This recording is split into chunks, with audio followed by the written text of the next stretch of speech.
massa, baik di media online, media sosial, berisikan berita tentang langkah-langkah Jokowi dalam urusan politik 2024.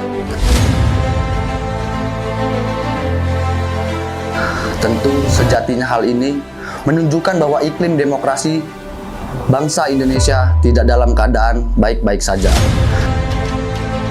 Kesan yang terlihat, muncul Jokowi sentris. Lucunya, seluruh calon presiden ikut-ikutan hanya menonjolkan sosok, menjual sosok. Imbasnya, rakyat terjebak dalam subjektivitas. Nah, kita sebagai salah satu kelompok relawan pendukung capres, bagaimana melihat fenomena ini? Dan kita sudah kedatangan bintang tamu kita, Bung Juandi Sinurat, sebagai Ketua BSGP Provinsi Lampung. Bung, bagaimana nih Bung melihat pandangan situasi politik hari ini menuju 2024? Iya, yang pertama, jalan yang kita pilih dalam demokrasi 2024 ini adalah jalan demokrasi, itu politik elektoral. Dari politik elektoral, resiko yang kita ambil adalah bagaimana mempertaruhkan sumber daya orang atau calon itu dipasarkan terhadap publik. Nah, per hari ini kita menghadapi hiruk pikuk pada fase penyusunan pasangan calon presiden dan wakilnya. Itu mau saya kutip satu kalimat sebagai kalimat kunci, bahwa pertarungan kemenangan untuk pemilu, salah satu poin penting adalah sempurna dalam memilih siapa calon presiden dan siapa wakilnya. Itu risiko dari politik elektoral. Nah, politik elektoral kita hari ini tetap berbasis one man one vote, bahwa rakyat yang memilih. Artinya apa? Pada fase ini semua orang melakukan strategi bagaimana menyusun, bagaimana menyempurnakan soal pasangan masing-masing. Itu per hari ini. Namun substansi sebenarnya, substansi politik demokrasi yang kita pilih ini, karena kita sama-sama sudah mengkritik yang namanya setelah reformasi tahun 98, bahwa riwayat kebangsaan kita sudah banyak fase-fase yang dihadapi menuju demokrasi yang sesungguhnya. Nah, ini penyempurnaan substansi demokrasi menuju kematangan. Nah, jalan yang kita pilih adalah jalan politik pemilu yang kita sebut pemilu raya, pemilihan rakyat. Artinya rakyat itu diserahkan kekuasaan untuk menentukan siapa calonnya. Itu per hari ini. Nah, hari ini semua saya rasa, apalagi dalam satu hari ini semua rakyat Indonesia menunggu yang namanya putusan MK. Dan sebulan terakhir kita dipenuhi pikiran rakyat kita dipenuhi dengan siapa calonnya si A dan siapa calonnya si B. Nah, satu hal pandangan saya, kalau melihat situasi ini, para elit-elit nasional itu sangat sibuk untuk menyusun kartu, berstrategi bagaimana elit-elit partai dan elit-elit pimpinan nasional itu terjebak dalam suatu kemasan yang namanya subjektivitas. Kalau kita mau ngomong jujur, per hari ini, akhir-akhir ini, bahwa pemilu itu dipenuhi dengan namanya Jokowi. Ya. Bung Eong tadi bilang Jokowi sentris. Ya. Jokowi sentris. Karena itu memang resiko. Kalau umpamanya ada calon untuk menargetkan suatu kemenangan, dia harus berstrategi bagaimana caranya menang. Itu sah aja. Tapi yang mau saya letakkan dalam substansi demokrasi itu jangan digeser dominansinya terhadap bagaimana mereka berpikir menang saja. Atau ukurannya jangan terjebak di subjektivitas atau orang per orang, karena terlalu mahal landscape riwayat kebangsaan kita kalau pertarungannya hanya di ruang subjektivitas.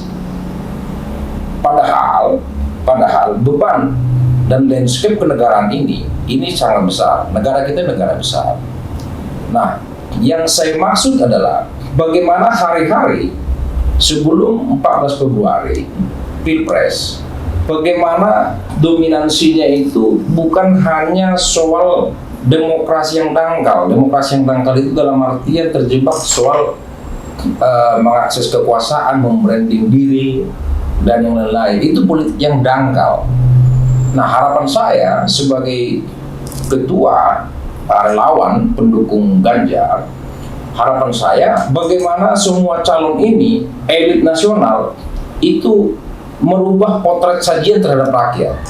Sajiannya apa? Menu yang diharapkan rakyat hari ini adalah bagaimana rakyat mengetahui persis siapa calon sebenarnya, apa latar belakangnya, seperti apa gen politiknya, dan bagaimana ide gagasan dia terhadap potret kebangsaan kita ke depan. Itu dominannya yang disucikan terhadap rakyat. Nah,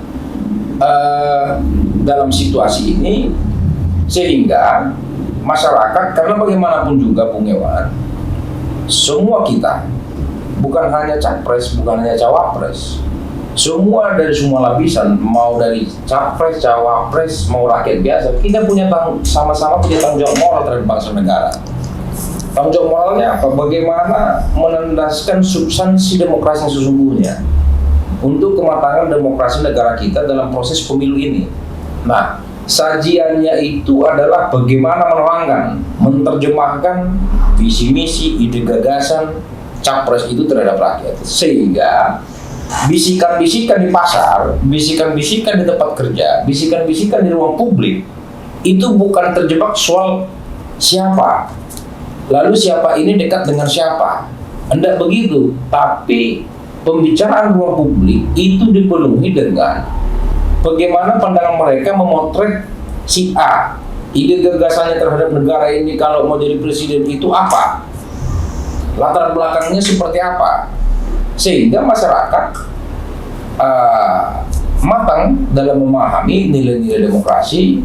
Dan di hari H mereka, dalam artian semua pemilih yang menentukan pilihannya itu datang ke TPS, memilih calon presidennya itu memang karena dia sudah ketemu dalam substansi demokrasi, bahwa dia menjatuhkan pilihan dengan si A itu berdasarkan dia sudah mengetahui rekam jejaknya, sudah mengetahui visi misinya, sudah mengetahui gagasan, ide, dan lain-lain. Jadi tidak terjebak dengan pengaruh orang per orang. Di satu sisi memang media kita sekarang ini dipenuhi soal Jokowi sentris. Tapi pada prinsipnya itu kan di publik, itu di media, bahwa hari ini kita seolah-olah banyak perbincangan dengan serta-merta menyudutkan Jokowi. Padahal sebenarnya apakah ada orang hari ini menggaransi bahwa ini maunya Jokowi? Enggak juga. Tidak bisa kita langsung konkretkan bahwa ini maunya Jokowi, seolah-olah seperti itu, enggak. Kan kira-kira begitu. Nah, titik tekannya soal menanggapi tadi pertanyaan tadi itu, kalimat kuncinya adalah bahwa untuk menyongsong pemilu ini hiruk-pikuk di ruang publik kita penuhi dengan soal gambaran atau potret capres itu. Indikatornya adalah apa cita-citanya, latar belakangnya, bagaimana ide dan gagasan dia terhadap bangsa, riwayat kebangsaan kita ke depan. Itu saya kira, Mas Awan. Tapi kalau nama Jokowi sebagai jalan pintas terbaik untuk pemenangan calon-calon ini gimana tuh, Bang? Jalan pintas? Iya, karena kan Pak Jokowi juga sudah 2 periode tuh menjabat. Jadi kayaknya kalau bisa pindah ke Jokowi, ya itu lebih aman lah gitu. Iya, itu ruang terbuka. Bahwa hari ini berdasar secara survei itu mengatakan memang kepuasan publik terhadap Jokowi, Presiden Jokowi itu sangat tinggi. Ya. Nah, kalau pertanyaan mengenai jalan pintas itu sah-sah saja. Nah, persoalannya per hari ini adalah siapa yang terpancing. Kalau saya garis bawahi soal jalan pintas itu jalan yang termudah. Ya. Nah, kira-kira begitu. Jalan yang termudah untuk meraih kekuasaan. Kalau saya bilang umpamanya per hari ini, yang penting saya menang. Ya. Kan kalimat kasarnya begitu, yang penting saya menang. Nah, ini saya kira, tanda kutip ya, pendangkalan dari substansi keinginan si calon untuk berkuasa. Bahwa pengaruh Jokowi itu mungkin dalam pengaruhi hasil kontestasi, ya. Tapi kalau dibilang umpamanya jalan pintas, itu namanya seolah-olah menunjukkan apapun saya lakukan demi kekuasaan, kan kira-kira itu. Taruhlah tanda kutip umpamanya, dan itu nggak pantas. Sehingga kalau umpamanya definisinya seperti itu, masyarakat dipertontonkan dengan kehadapan politik yang dengan catatan apapun saya lakukan untuk kekuasaan. Kira-kira itu perlu kita pertanyakan itu. Kalau bahasanya jalan pintas.